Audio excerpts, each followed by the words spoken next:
ನಮಸ್ಕಾರ ಎಲ್ಲರಿಗೂ. Welcome back to my channel Sahana Soni creations. ನಾನೊಂದು ಸ್ವೀಟ್ ರೆಸಿಪಿ. ಇವತ್ತು ಸುಬ್ರಹ್ಮಣ್ಯ ಷಷ್ಠಿ. ಇದು ವರ್ಷಕ್ಕೊಂದು ಎವ್ರಿ ಮಂತ್ ಷಷ್ಠಿ ಬರ್ತದೆ, ಬಟ್ ಇದು ವರ್ಷಕ್ಕೊಮ್ಮೆ ಬರೋದು ಸುಬ್ರಹ್ಮಣ್ಯ ಷಷ್ಠಿ, ಪಂಪಾ ಷಷ್ಠಿ ಅಂತ ಹೇಳ್ತೇವೆ. ಅದಕ್ಕಾಗಿ ನಮ್ಮಲ್ಲಿ ಯಾವಾಗ ಕುಂಬಳಕಾಯಿ ಪದಾರ್ಥ ಮಾಡ್ತೇವೆ. ನಾನು ಕುಂಬಳಕಾಯಿದು ಇದು ಆಲ್ರೆಡಿ ಇದು ರೆಸಿಪಿ ನಾನು ಶೇರ್ ಮಾಡಿದ್ದೇನೆ.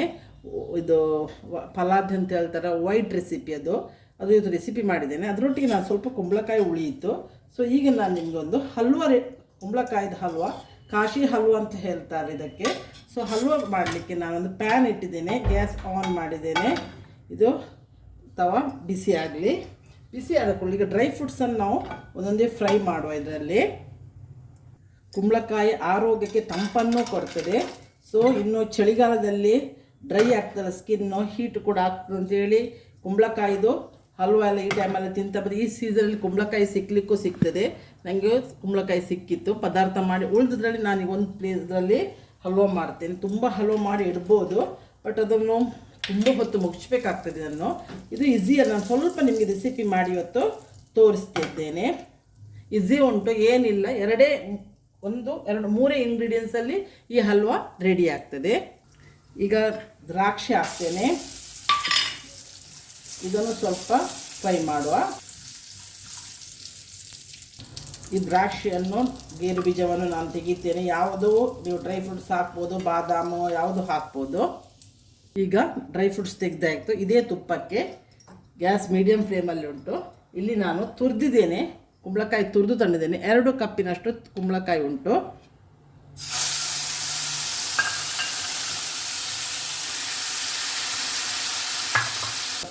ತುರಿಯುವಾಗ ಸಣ್ಣ ಹೋಲಿರುವ ತುರುಮನೆಯಲ್ಲಿ ತುರಿಬೇಡಿ, ಆಗ ತುಂಬ ನೀರು ಬಿಡ್ತದೆ ಕುಂಬಳಕಾಯಿ.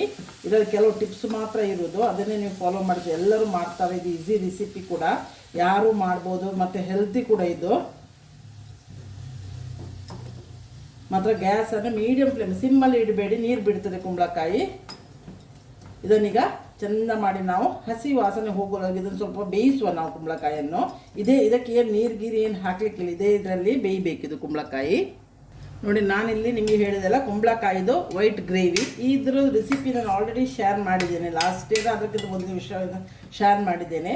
ಸೊ ನಿಮಗೆ ಅದರ ಲಿಂಕನ್ನು ನಾನು ಇದರೊಟ್ಟಿಗೆ ಈ ರೆಸಿಪಿ ಒಟ್ಟಿಗೆ ಹಾಕ್ತೇನೆ, ಯಾರು ನೋಡಿದವ್ರು ನೋಡ್ಬೋದು. ಇದು ಕೂಡ ಹಾಗೆ ಸ್ವಲ್ಪ ಡಿಫ್ರೆಂಟ್ ರೆಸಿಪಿ, ನಮ್ಮಲ್ಲಿ ಇದನ್ನು ಮಾಡ್ತಾರೆ, ಹೆಲ್ದಿ ಕೂಡ. ಇದು ಮೊಸರೆಲ್ಲ ಹಾಕಿ ಮಾಡೋದು. ಸೊ ಈ ರೆಸಿಪಿ ನಿಮಗೆ ಬೇಕಂತಾದರೆ ನಾನು ಇದರ ಲಿಂಕನ್ನು ನಾನು ಶೇರ್ ಮಾಡಿರ್ತೆ, ಅದನ್ನು ನೋಡಿ ನೀವು ಮಾಡಿ ನೋಡ್ಬೋದು.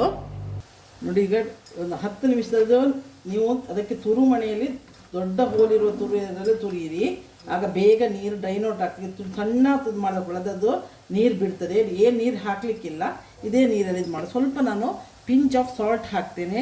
ಇದು ಆಲ್ರೆಡಿ ಚಪ್ಪೆ ಕೂಡ ಉಂಟು, ನಾನೆಲ್ಲ ಸ್ವೀಟಿಗೂ ಸಾಲ್ಟ್ ಹಾಕ್ತೇನೆ. ಈಗ ಶುಗರ್ ಹಾಕುವ. 1 ಕಪ್ಪು ಶುಗರ್ ತಗೊಂಡಿದ್ದೇನೆ. ಮತ್ತು ಇನ್ನೊಂದು ಟಿಪ್ಸ್ ಏನಂದರೆ, ಹೈ ಫ್ಲೇಮಲ್ಲಿ ಮಾಡಿ, ಆಗ ಬೇಗ ಆಗ್ತದೆ. ನೀವು ಲೋವಲ್ಲಿ ಇಟ್ಟಕ್ಕೆ ಹೋದರೆ ಅದು ನೀರುಂಟಲ್ಲ ಅದರದ್ದು ಕುಂಬಳಕಾಯಿದು, ಅದು ಡ್ರೈನ್ ಆಗೋದಿಲ್ಲ ಬೇಗ. ಸೊ ದೊಡ್ಡ ಗ್ಯಾಸಲ್ಲೇ ಮಾಡಿ ಮುಗಿಸ್ತಾ ಇರಿ. 10 ಮಿನಿಟ್ಸಲ್ಲಿ ಅದು ಬೆಂದು ಹೋಗ್ತದೆ. ಎಕ್ಸ್ಟ್ರಾ ನೀರೇನು ಹಾಕಬೇಡಿ. ಇದೇ ಟಿಪ್ಸ್ ಇರೋದು, ಏನು ಈಸಿ ಉಂಟು ರೆಸಿಪಿ. ಎಲ್ಲರೂ ಹೆಚ್ಚಿನವರು ಮಾಡ್ತಾರೆ ನಮ್ಮಲ್ಲಿ ಇದನ್ನು. ಫಂಕ್ಷನ್ಗಳಿಗೂ ಈ ಹಲ್ವಾ ಇರ್ತದೆ. ಕಾಶಿ ಹಲ್ವಾ ಅಂತ ಹೇಳ್ತಾರೆ, ಕುಂಬಳಕಾಯಿ ಹಲ್ವಾ ಅಂತ ಹೇಳ್ತಾರೆ. ಸೊ ಇದಕ್ಕೆ ಸ್ವಲ್ಪ ಕಲರ್ ಹಾಕ್ತಾರೆ. ಇದು ವೈಟಲ್ಲಿ ಬರ್ತದಲ್ಲ, ಅದಕ್ಕೆ ಅವರು ಕಲರ್ ಹಾಕ್ತಾರೆ. ಇದಕ್ಕೆ ಕಲರ್ ಬರಲಿಕ್ಕೆ ಫುಡ್ ಕಲರು ಹಾಕ್ಬೋದು. ನಾನಿಲ್ಲಿ ಕೇಸರನ್ನು ಸ್ವಲ್ಪ ಪೌಡ್ರ್ ಮಾಡಿ ತಂದಿದ್ದೇನೆ, ಯಾಕಂದರೆ ಕುಟ್ಟಿದ ಕೂಡಲೇ ಕೇಸರ ಒಳ್ಳೆ ಕಲರ್ ಬಿಡ್ತದೆ. ಅದಕ್ಕಾಗಿ ನಾನು ಸ್ವಲ್ಪ ಇದನ್ನು ಕುಟ್ತೇನೆ, ಕೇಸರನ್ನು. ಯಾವಾಗ ನೋಡಿ ಕಲರ್ ಬೇಗ ಅದು ಬಿಡ್ತದೆ. ಈ ಕಲರು ಆಯಿತು. ಫುಡ್ ಕಲರ್ ನಾನು ಹಾಕೋದಿಲ್ಲ, ನಾನು ಯಾವಾಗಲೂ ಹೇಳ್ತೀನಿ ನಿಮಗೆ. ಇದು ಶುಗರ್ ಎಲ್ಲ ಮೆಲ್ಟ್ ಆಯಿತು. ಮತ್ತು ಇನ್ನೊಂದು ಆಪ್ಷನ್ ಹೇಳ್ತೇನೆ, ನನಗೆ ನನ್ನ ಅತ್ತೆ ಹೇಳಿದ್ದು ಅದವರು. ಅವ್ರು ಮೊದಲು ಸಣ್ಣ ತುರುಮಣೆಯಲ್ಲಿ ತುರಿತಿದ್ರು, ಅದರ ನೀರೆಲ್ಲ ಇದಾಗಲಿಕ್ಕಿದೆ. ಚಿರೋಟಿ ರವೆ 2 ಸ್ಪೂನನ್ನು ನೀವು ಫ್ರೈ ಮಾಡಿಯೂ ಹಾಕ್ಬೋದು ಇದಕ್ಕೆ. ಮಿಕ್ಸ್ಗೆ ಕೂಡಲೇ ಡ್ರೈ ಆಗ್ತದೆ. ನಿಮ್ಗೆ ಯಾರಿಗೆ ಪೇಷನ್ಸ್ ಇಲ್ಲ, ಆಗೋದಿಲ್ಲ, ನೀರಾಯಿತು ಕುಂಬಳಕಾಯಿ, ಕೆಲವು ಸಲ ಹೇಳಲಿಕ್ಕೆ ಆಗೋಲ್ಲ, ಒಂದೊಂದು ಕುಂಬಳಕಾಯಲ್ಲಿ ನೀರು ತುಂಬ ಇರ್ತದೆ. ಸೊ ಹಾಗಿದ್ರೆ 2 ಚಮಚ ಚಿರೋಟಿ ರವೆ, ಈಗ ಬಾಂಬೆ ರವೆ ಇರಲಿ, ಅದನ್ನು ಬೇಕಾದ್ರೆ ಮಿಕ್ಸಿಗೆ ಹಾಕ್ಕೊಳ್ಳಿ. 2 ಸ್ಪೂನು ಫ್ರೈ ಮಾಡಿ ಇದಕ್ಕೆ ಆ್ಯಡ್ ಮಾಡಿದರೆ ಇದರೊಟ್ಟಿಗೆ ಅದು ಬೆಂದು ಬೇಗ ಡ್ರೈ ಆಗ್ತದೆ. ಕುಂಬಳಕಾಯಿ ಹಲ್ವ ಬೇಗ ರೆಡಿ ಆಗ್ತದೆ.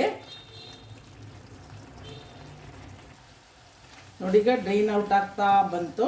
ಈಗ ನಾನು ಇದಕ್ಕೊಂದು 2-3 ಟೇಬಲ್ ಸ್ಪೂನ್ ಅಷ್ಟು ತುಪ್ಪ ಹಾಕ್ತೇನೆ. ಆಗ ನಾನು 1 ಟೇಬಲ್ ಸ್ಪೂನ್ ಹಾಕಿದ್ದಲ್ಲ, ಈಗ 2 ಟೇಬಲ್ ಸ್ಪೂನ್ ಹಾಕ್ತೇನೆ.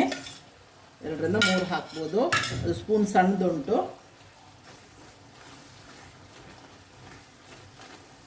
ತುಪ್ಪ ಹಾಕದೆ ಹಲ್ವಾ ಯಾವುದು ಆಗೋದಿಲ್ಲ. ಸೊ ತುಂಬ ತುಪ್ಪ ಏನು ಬೇಕಾಗಿಲ್ಲ ನಿಮಗೆ. ನೋಡಿ ಇದೀಗ ಡ್ರೈನ್ ಆಗ್ತಾ ಬಂತು ನೋಡಿ. ಈಗ ನಾನು ಗೇರು ಬೀಜ ದ್ರಾಕ್ಷಿ ಫ್ರೈ ಮಾಡಿದುಂಟಲ್ಲ ಅದನ್ನು ಹಾಕ್ತೇನೆ. ಇದೊಟ್ಟಿಗೆ ಮಿಕ್ಸ್ ಮಾಡುವ. ಕಾರ್ಡಮಮ್ ಪೌಡರ್ ಹಾಕ್ಲಿಕ್ಕೆ ಹಾಕ್ತೇನೆ.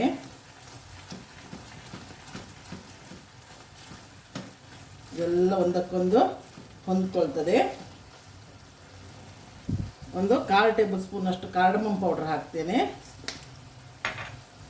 ಟೇಸ್ಟಿಗೂ ಸ್ಮೆಲ್ಲಿಗೂ ಡೈಜೆಷನ್ಗೂ ಒಳ್ಳೆಯದಾಗ್ತದೆ.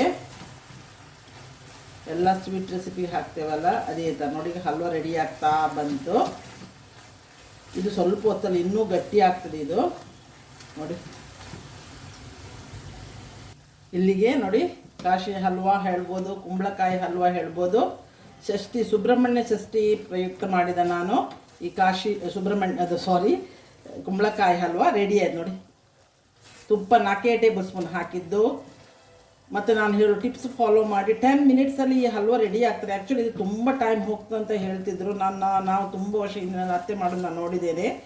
ಬಟ್ ಇದನ್ನು ತುರಿಮಣೆಯನ್ನೇ ನಾವು ತೋರಿಸ್ತೇನೆ. ಈ ಥರ ದೊಡ್ಡ ಹೋಲಿರುವಂಥ ತುರಿಮಣೆಯನ್ನು ಯೂಸ್ ಮಾಡಿ. ಆಗ ಬೇಗ ಹಲ್ವ ನೀರು ಬಿಡುವುದಿಲ್ಲ ತುರಿಯುವಾಗ.